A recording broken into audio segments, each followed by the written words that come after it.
You know, since it's Christmas and all, I'm going to give you a bonus Christmas present. I'm going to do 3 videos tomorrow, which is today for you because you're seeing this today, which is tomorrow. Isn't that confusing? It's a Christmas Eve bonus from Jason at 4. Who doesn't need a little pinch of doom right before Christmas? Everybody does. You kidding me? What's not to love by a little doom? So, this again goes to show the state of the economy. Plain and simple. This is also, which you may see as the beginning of this, what I'm going to explain here, coming more frequently to other hedge funds. So this is about hedge funds, and I have a sneaky suspicion you're going to hear this story similar in the very near future about other hedge funds. And some of those other hedge funds, I'll go ahead and make a claim now, will be significantly larger in regards to the amount of money they deal with and handle. So Zero Hedge has an article here.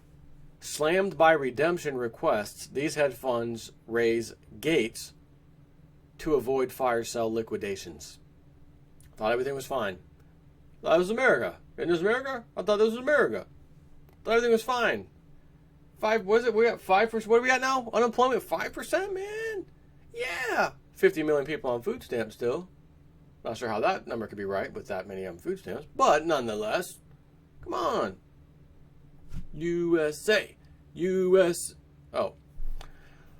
In the aftermath of the stunning liquidation and gating of First Third Avenue's junk bond mutual fund.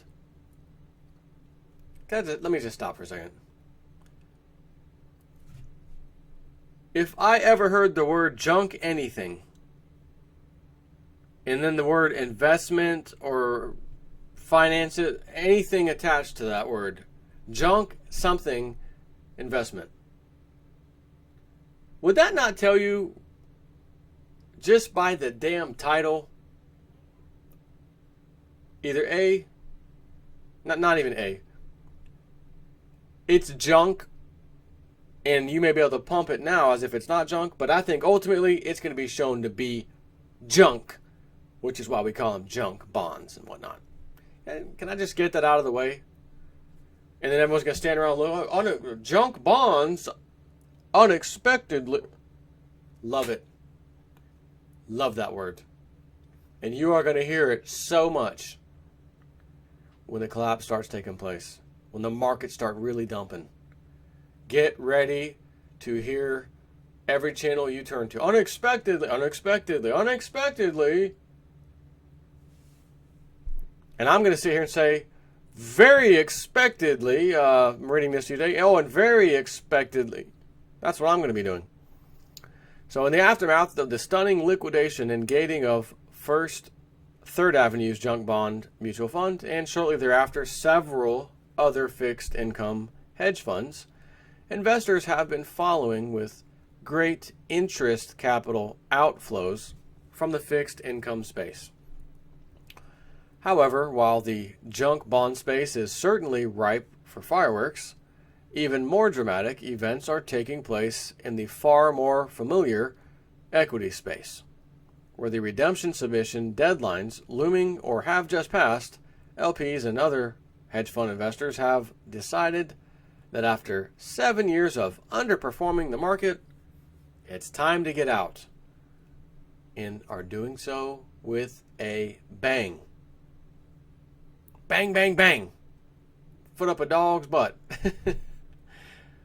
All day long, because that's my pleasure.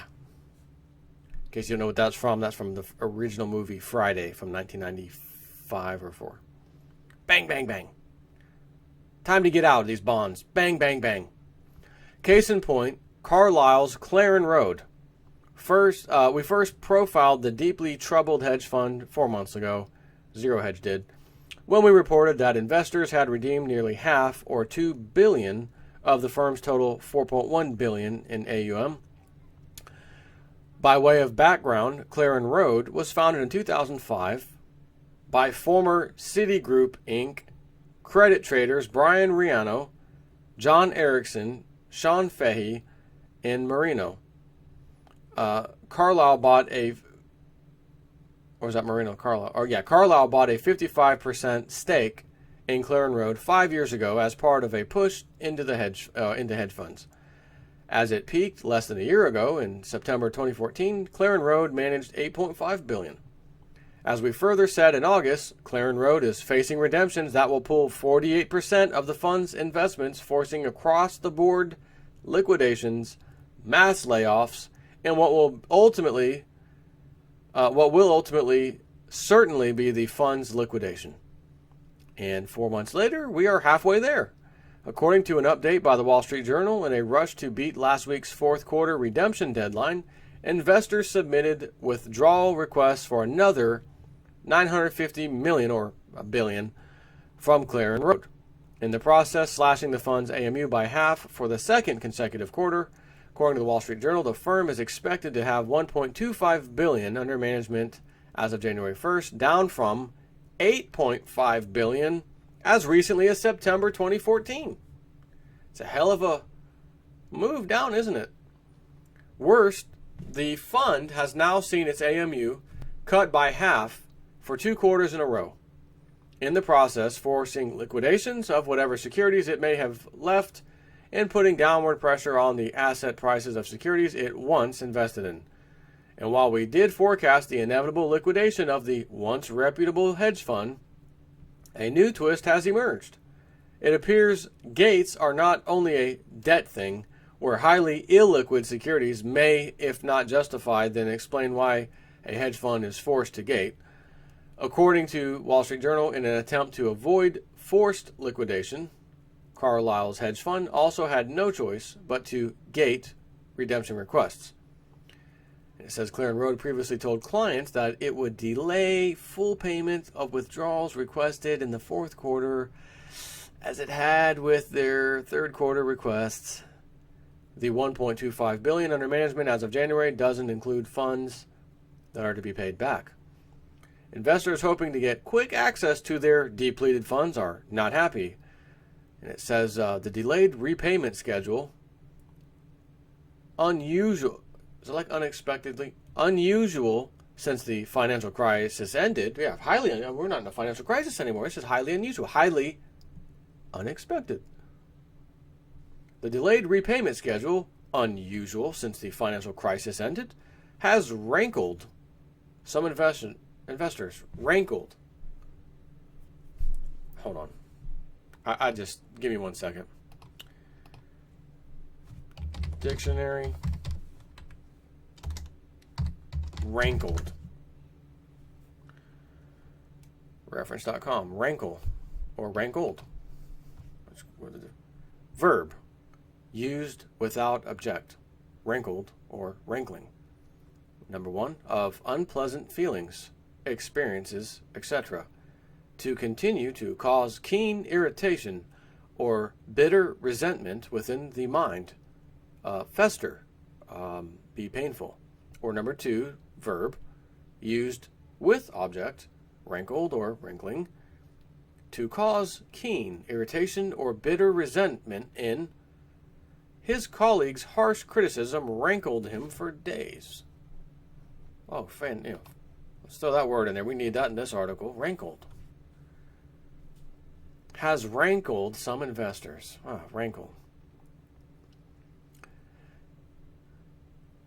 The firm's executives have said they believe the extended payout is the best way to protect both remaining and redeeming investors.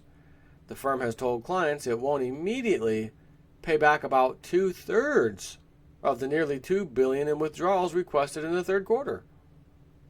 It wasn't clear when fourth quarter redemption requests will be paid in full. Yeah, Jason Dim, go ahead. Listen, would it be too far-fetched for me to say that last part, it wasn't clear when fourth quarter redemption requests will be paid in full? Would it be too far out of left field for me to say I don't know, maybe never, because something will happen when we cook the books and we lost some investment money, or the numbers accounting error, or we took the money, bet on some bonds of some whatever name country. They crashed recently, and we weren't supposed to do that, but we took the money we were supposed to be investing for all the people, the hedge fund. We took it out because we wanted to keep the profit for ourselves. Okay, so you did MF Global. Yes. Now, I'm not going to say that that's happening or will happen, okay? But again, I like to look at history and see how some of these companies operate. Why can't you pay now? Excuse me, Mr. Hedge Fund. Why can't you pay the third quarter people out in full and the fourth quarter? I mean, the money's there. If it's there, pay it. It didn't go away. Money doesn't disappear. My buddy Greg Mandarino said that one time regarding markets and prices crumbling. He says, guys, just keep one thing in mind. Money doesn't disappear. It doesn't vanish. It doesn't go away. It's still there. You think about that. All this money is somewhere. Question is where, and why can't they pay these people back right away, or their redemptions?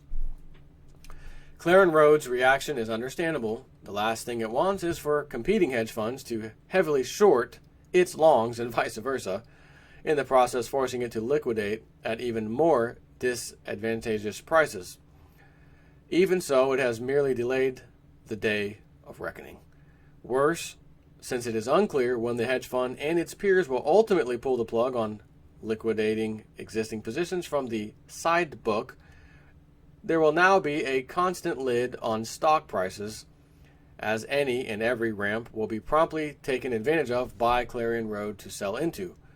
And not only Claren Road, but its peers. As the Wall Street Journal also notes, investors have been defecting from funds, large and small, in the face of losses, say hedge fund executives and investors who predict redemption requests will continue to hit funds into early next year as clients reassess their holdings. Hedge funds that will have turned in consecutive years of poor performance are being hit particularly hard, they say. And here are some of the biggest losers and the names most likely to impose gates, as they call them. Mason Capital Management, LLC, an event-driven hedge fund firm out of New York. Concrete jungles where dreams are made of. There's nothing the hedge funds can't lose. Got that right. Has seen its assets under management shrink from $8.3 billion at the start of the year to $4.9 billion, according to a person familiar with the matter. I love those. Mason is down about 9% for the year through November, following a 12% loss last year. Then we have Luxor Capital Group, which is down about 13% for the year through November in its event-driven hedge funds, has received year-end redemption requests that total about 8% of the $4.5 billion in assets under management in the funds, according to people familiar with the matter, with the firm.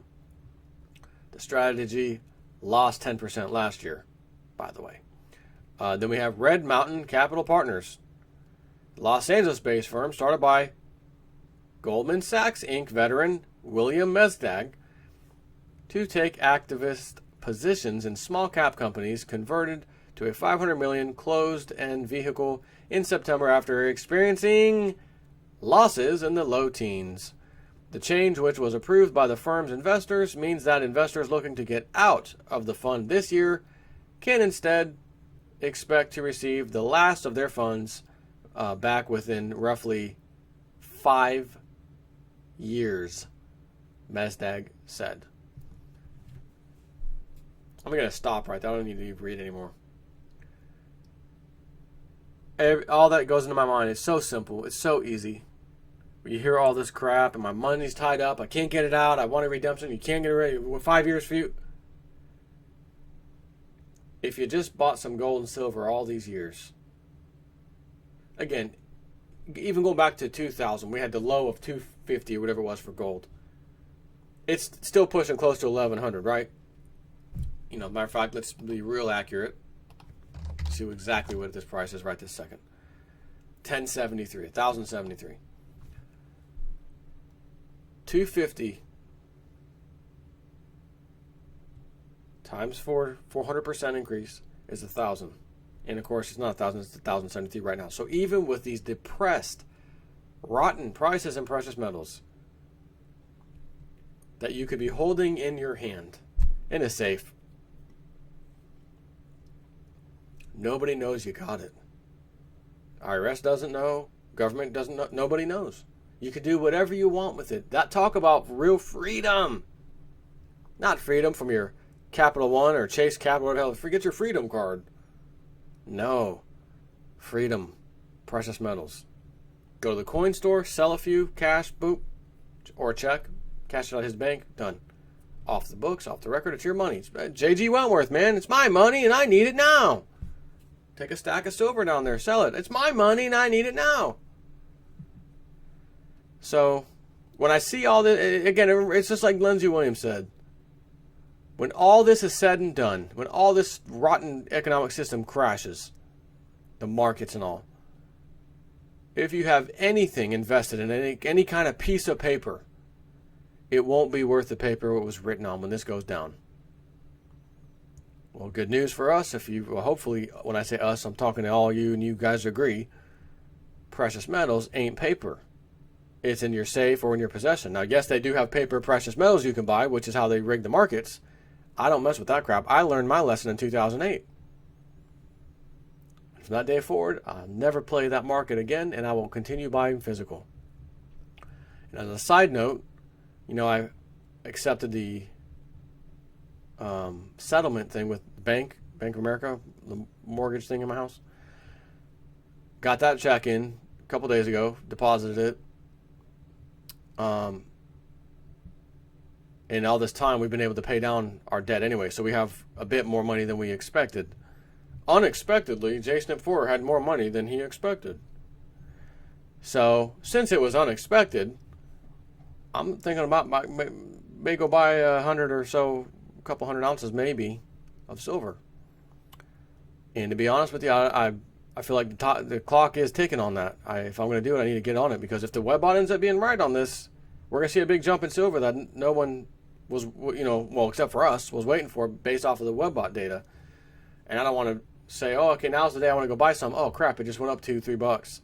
Or God knows what, So I feel like I'm going to use a little bit of that money to buy some more silver. I've already met my goal. I set goals, met it, set another goal, met it, because this has been taking so long. I never thought it would take this long, honestly. I've said that.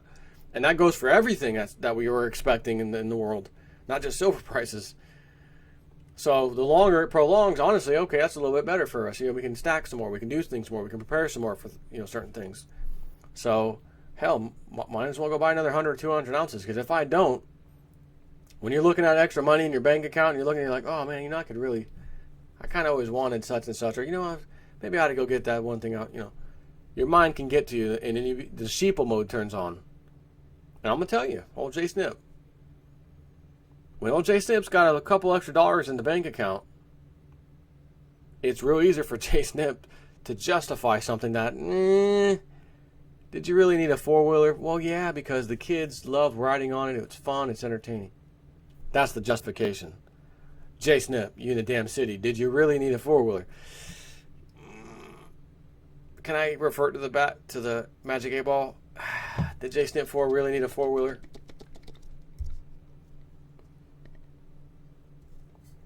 Come on. I can't read that. Outlook good. Thanks, Magic 8 Ball. I did need a four-wheeler. Now, I don't have one, but I did get one a few years ago because the price was so cheap. It was one of those deals like, oh my God, $1,800. This thing looks brand new for Polaris. It was nice. Did I need it? Answer was no. So if I took that money and put it in silver, it sits in the safe with everything else. It's not some little toy I can go play with and then sell off or whatever. I got my money back out of it for sure. But it can stop that sheeple state of mind from kicking into gear. Put your money into some silver. You know silver. You love silver. So, little tidbit about the former sheeple state of mind can get to all of us at times. So, that's all I want to share with you right now. Third video, bonus Doom for you guys. Merry Christmas with a sprinkle of Doom on it. Take care.